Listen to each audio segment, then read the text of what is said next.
الرحمن الرحیم السلام علیکم ورحمۃ اللہ وبرکاتہ۔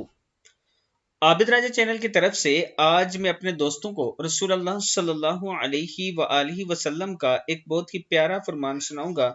آپ دوستوں نے اس پر ضرور عمل کرنا ہے۔ نبی اکرم صلی اللہ علیہ وآلہ وسلم نے ارشاد فرمایا، ایک شخص کا انتقال ہوا، قبر میں اس سے سوال ہوا تمہارے پاس کوئی نیکی ہے؟ اس نے کہا میں لوگوں سے خرید و فروخت کرتا تھا، اور جب کسی پر میرا قرض ہوتا تو میں مالداروں کو مہلت دیا کرتا تھا اور تنگ دستوں کے قرض کو معاف کر دیا کرتا تھا، اس پر اس کی بخشش ہوگی۔ صحیح بخاری کی حدیث ہے۔ یعنی آپ سے اگر کوئی قرض لے اور آپ کے پاس اللہ نے اتنا مال و دولت دی ہے کہ آپ اسے معاف کر سکیں، اگر وہ تنگ دست ہے تو اس کے نتیجے میں آپ کو بھی اللہ تعالیٰ معاف کر دے گا۔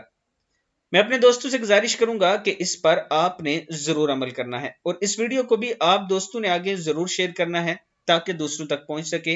السلام علیکم ورحمۃ اللہ وبرکاتہ۔